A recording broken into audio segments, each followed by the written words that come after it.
You've lived a great life and done well for yourself. But what mark will you leave on the world? How will you inspire future generations? Stan Miller and Katie Beth Hand have helped thousands of people answer exactly those questions. If you've ever wondered, what will be my legacy? You're in the right place. Welcome to the Your Life, Your Legacy podcast. Now, here are your hosts, Stan and Katie Beth.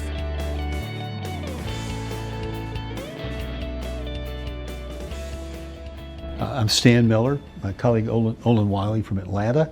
We're here interviewing Dr. David Wilkes, who's the Dean Emeritus at the University of Virginia Medical School. We're here today to have what I think is going to be an incredibly exciting conversation about the current state of medical research, because there has been, just in the last year, a radical shift in the way people think about it, the way it's funded. It's created some really interesting challenges.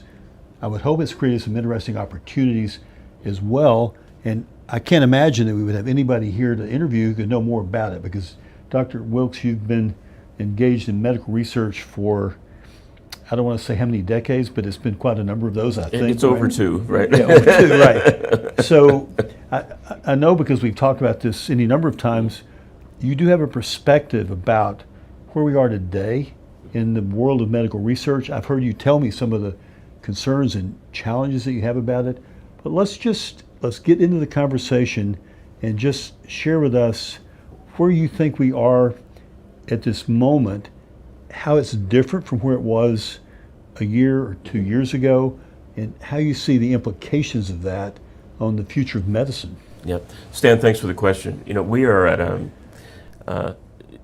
a point in time in terms of science is unprecedented. The amount of advances that are happening or will happen, we've never seen this before. The rate of change is unparalleled. But coupled with that, we're also at a point in time when we haven't had challenges to supporting science as much as we have, right now. So it's, in many respects, it's the best of times, and we have the worst of times, and they're combining, at this point. The discoveries that are made in a research laboratory become, game changing. We've all heard about CAR T cells, the drugs now for weight loss, the GLP-1 agonist drugs, as they're called. There's so many things that are out there that have been studied for indications that were different than for which they're being used right now. And then we learn the science changes, and you can use them for new treatments. The diabetes drugs is one example. Were great for treating diabetes, but who knew that they were going to give 30% weight loss? I mean, they were not developed as weight loss drugs, but in fact, that's a major part of the marketplace. It was an inadvertent byproduct. It was a byproduct. Research, it was a secondary outcome in large clinical trials. The benefits of the newer drugs for the treatment of cancer. Most people have heard about checkpoint inhibitors. They're on TV as novel drugs. They were not researched as cancer therapeutics. Years ago, in the late 80s and 90s, these drugs were being studied in the context of organ transplant rejection, such that they could be used to suppress the immune system. But it turned out that these drugs allow the immune system to get revved up and could kill and allow the immune system to kill tumors. So, and there's so many examples like that, and so many advances in so many fields. But the challenge is, how are we going to pay for that now, where the major source of the funding is the federal government, and those cutbacks are happening now? So where is the mistrust coming from? I mean, I sense that, and I think you do, right? Yeah. That there's a real mistrust of the scientific process and the science that's going on in research. What's driving that mistrust? I think in a large part it's a failure to communicate, and I would put a lot of that responsibility squarely on the shoulders of investigators, even my individuals, such as myself.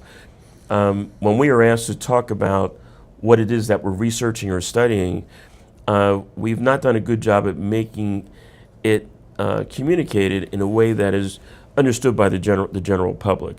And that's one aspect. The other is science evolves very, very quickly. So something that was true in dogma today 2 years from now may not be true and no longer dogma because something has replaced that as being more important and more efficacious. And we need to let people know that that is the essence of science, repeatedly asking questions that come up with a better outcome. So it's never static, it's always dynamic, and we need to let the general public know that science is about changing the understanding of how we do things. So I get the sense just from conversations I have with friends, with colleagues, that there is not an appreciation for the compelling value that research science has actually brought. You know, I mean, there is a real measurable, quantifiable benefit, right? Mm-hmm. Oh, there is, and in many respects. So if you look at it simply from a financial standpoint, I mean, there is, you know, very good, very solid data that for every federal dollar that is invested in biomedical research, the return on investment is fivefold. And you're not going to get that anywhere else, you know, frankly. And that's from a monetary perspective. But then when you translate that into patients' lives, I mean, that's immeasurable. But you have to be able to pay for those technologies to be developed and understand that a lot of the things that we're going to do are not going to work at first, but then we learn from what does not work, and then we evolve in another direction to get to the point where things actually do work and they will impact, you know, patient care and patient outcomes. So I've got to ask this question. I'm really curious. I've heard so many things from friends of mine, colleagues of mine, about the implications of artificial intelligence on medical research. Can you give us an idea of where we are on that? I've heard that there's a potential for AI to radically accelerate the process, to reduce the cost of it, but that's just cocktail party conversation I've heard. But I think there's some real solid evidence that AI is having an impact and will continue to have a major impact. You know, this concept of AI in medicine is not new. If you recall IBM and Watson years back, that was AI. It just was not labeled as such. You're taking large sets of data and then distilling them down into an outcome. Fast forward now, things are far more advanced than that. So we already have the ability for AI to examine tissue samples under a microscope and give a diagnosis about a tumor, in particular melanoma, in a way that's faster and more accurate than a dermatologist could do. Those studies have been published already. So AI is there. It can scan, see many different things or whatever. One of the challenges with AI, however, is that when you're asking clinical questions and looking for an outcome for a number of things, the way many of these softwares packages are structured is that they're just extracting data from things that are already out in the literature, but not with the filter of how good is that data before it's incorporated into the AI-derived answer. And then you start to get things that may be a little questionable. And you also may get to the point of what AI does, it'll make it up, so-called hallucinations. And if you do not go back and do a cross-reference check, you may not be getting accurate data. So I think the promise is absolutely huge. I mean, for things, radiology, looking at CAT scans, X-rays, or whatever, AI is going to have a far better eye than I think that the human, eye will. But that doesn't take the human element out of the decision-making process. So it's an outstanding tool. We have to make sure that it's going to be utilized in a way that's really going to benefit patients. Yeah, I've heard people say that there will be a time when AI will design a medication for my specific condition, customized just for me, based on my unique biology. That sounds remarkable. I don't know if that's next year or 50 years from now, but that sounds like a pretty fantastic outcome. Oh, I think that's a very real thing. But you have to, the AI has the strength of distilling many data sets to fine-tune what might be an optimal drug. And then you're really talking about precision therapeutics at that point, taking reams of data patients from many different backgrounds, seeing what works and then seeing where things kind of cross over and intersect, and that may be the drug used, for you. I'm thinking about these young people that may be in college now, people that may be in medical school now. You're having conversations with them. Mm-hmm. You know these people. Mm-hmm. What are you telling them about where we are, how they need to be thinking about it? How does this impact their careers? What's that conversation like? So it's a conversation that I had years ago when I was a student. And I had a number of preceptors, mentors who said, if we only understood disease well enough that we could go from treating a patient one at a time in a clinic to tens of thousands at a time. But the way that you do that is you make the discoveries. So the way you do that is with research. And so being able to tell a young person, you know what, if you understand this at a very detailed level, you can impact patients thousands as opposed to one at a time that you're seeing in a clinical setting. So that's one part that makes it very exciting for me. The other is you get a chance to create new knowledge. You get to write the books, basically, and determine how medicine and research is going to be developed. I mean, I'm a science nerd, so who wouldn't want to do that? That would be a fun thing to do. But it also gets to the point of science is moving so fast. It's never static. And so you're part of something which is very exciting and very dynamic. And clinical medicine moves, it evolves, but science in medicine is revolutionary.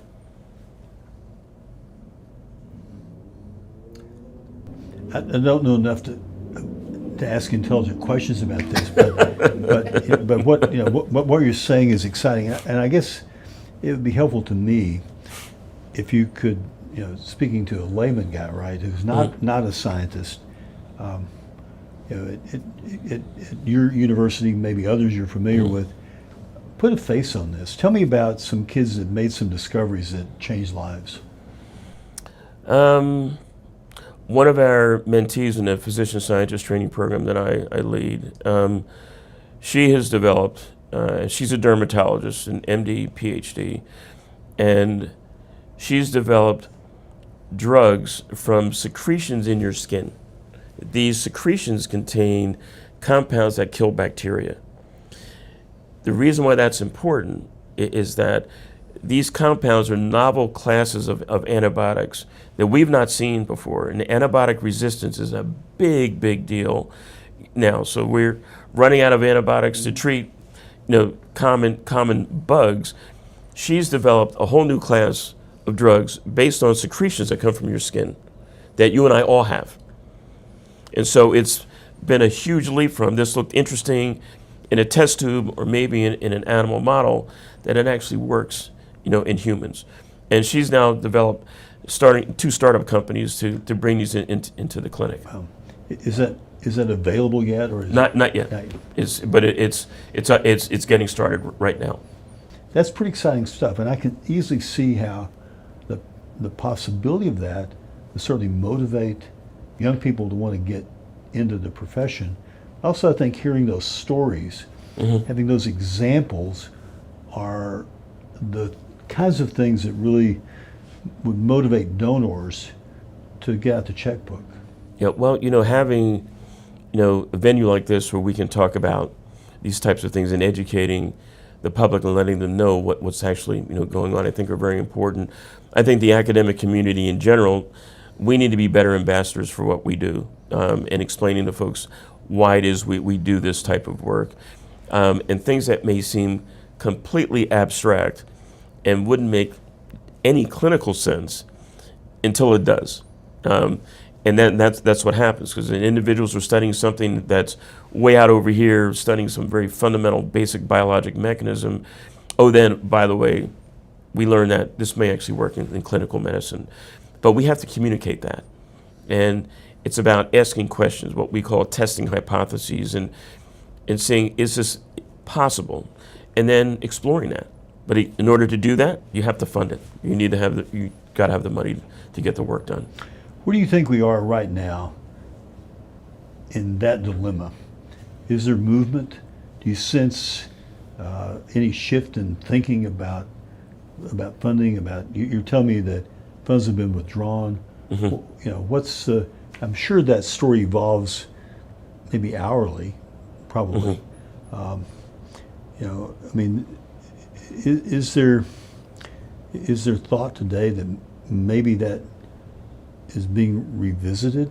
Is there any indication that there's a different openness here? It's being revisited. You know, I'm glad you asked that question. There was an article just a couple of weeks ago in the journal Science. Science, as the name of the journal, is one of probably the top tier scientific journal in the world. There was a statement that the NIH funding that NIH has spent to its budget for up until for this year, suggesting that many of the funds that were withheld have actually ended up being spent, but there's still monies being held up, and it's a very fluid process, right now. So we don't know the actual endpoint, and I'm hoping that we get some support from all sides to say we need to stay in this research environment, and we need to support it and to keep funding that. And that's a real challenge because there are competing needs out there, and it's very expensive to do. But if we're going to improve health and welfare for mankind, this is what it takes. And what we learn gets distributed around the world. Olin, those are my questions. Yes, job well done. I have one question. Could you share with us some history about your organization and your vision and how the public can really... So Olin, for the last 14 years, I've run a program called the Harold Amos Medical Faculty Development Program. It's now in its 43rd year, and that's been funded by the Robert Wood Johnson Foundation. The purpose of the Harold Amos program was to develop the next generation of leaders in academic medicine, and typically these individuals were coming from under-resourced backgrounds who otherwise may not have had access to getting into a career like mine. And so we were providing role models for these folks to get in, providing them 4 years of support in order to do that, funding their laboratories, in part funding, some of their salaries. But foundations don't do anything in perpetuity. And so after 41 years, it's been now a year and a half ago, that the foundation is going to sundown the Amos, but we were fortunate enough to pick up the Amos name after Dr. Howard Amos, who was a chairman of a department at the Harvard Medical School, who lived to mentor the next generation of scientists. So we've now formed the Amos Institute for Medical Faculty Development. So our focus is to train the next generation of clinician scientists, physician scientists, dentist scientists, nurse scientists, as well as PhD investigators, basic scientists, as well as public health investigators. You don't have to think much about COVID to understand how important public health scientists could be. We learned that over time. But we're now, we started in March of 25, where the organization, the AIMFD, was formed, and the major focus for us right now is to continue to raise money in order to support the investigators. Our track record in this regard has been extraordinary. So over the 400 prior Amos, alums, we have 38 members of the National Academy of Medicine. There are multiple medical school deans. I think the number is 15 or 16. Me included, 3 NIH Institute directors, White House policy fellows. We had an astronaut. We've had a litany of folks who are doing extraordinary things. 85% remain in academic medicine and very high level leadership, and they're making a difference. And they're doing the things that we just discussed in terms of drug discovery, clinical trials that are changing the outcomes for patients or whatever, and it fills a real unmet need where the numbers of individuals who were able to do this work may be declining, but we're trying to fill in those gaps so we can continue to impact patient care and outcomes in a very positive way. Wow. Where are some of the places where your alumni or fellows are currently doing their research, and who are some of the strategic partners that your organization work with? So we have we have currently there are about 58 to 62. Don't hold me to exactly, but let's call it 60 Amos scholars right now, actively in the midst of some place in the 4 years of their award, and they're at major academic medical centers. They compete, very competitive process to get in it. But in those individuals who are on the other side, who are alumni, are at big institutions on the faculty, department chairs. They may be deans.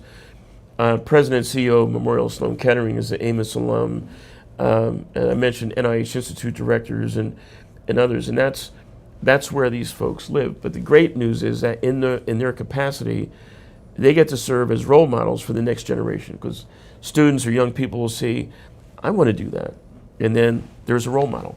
And then we serve as mentors for these folks to get them through the process and create literally a community of investigators that's not just in one locality, but it's nationally based.